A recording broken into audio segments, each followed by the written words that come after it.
In this session, we're going to take a closer look at model space.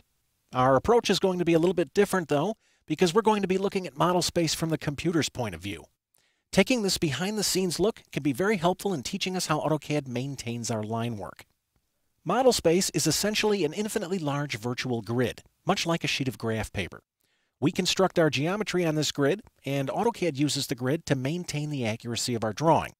Since this grid is infinite in size, AutoCAD needed a way to reference specific locations in space. It does this through the use of baselines. One of the baselines runs east and west. This guy is called the x-axis.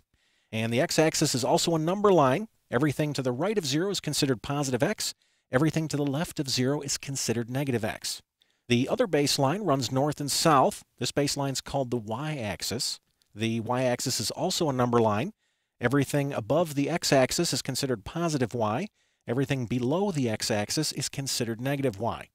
AutoCAD uses these baselines as a way of identifying any location on the grid. Locations are identified using coordinates, and AutoCAD references coordinates using the format x, y. AutoCAD uses these coordinates to keep track of where we're drawing on the grid. There is a formal name for this grid and x and y axis system. It's called the Cartesian coordinate system. Let's take a look at how it works. Take a look at the intersection of my x and y axis. This location has a coordinate value of 0, 0. This location also has a name. It's called the origin. I'm going to pick another point on the grid. What coordinate value would this point have? This guy would have a coordinate of 6, 2, because it's 6 units in the positive x direction and 2 units in the positive y direction. All coordinates are measured from the origin. Let's try another point. What coordinate would this point have? This point has a coordinate of -7, 4, because it's 7 units in the negative x direction and 4 units in the positive y.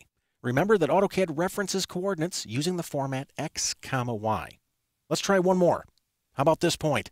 This guy has a coordinate value of 9, -2, because he's 9 units in the positive x direction and 2 units in the negative y direction.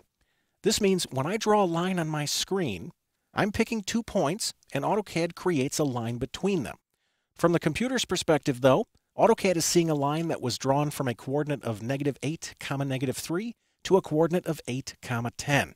And AutoCAD can use these coordinates to calculate the length of the line as well as the angle. AutoCAD uses coordinates to maintain the accuracy of all of our geometry. I have just launched my AutoCAD 2011, and I'm sitting in a blank drawing. As I move my cursor around on screen, take a look at the lower left corner down here in my status bar. These numbers represent coordinates, and they're showing me the current location of my cursor on the virtual grid. Take a look at the icon in the lower left corner. This is called the UCS icon, and these lines represent the direction of positive x and positive y.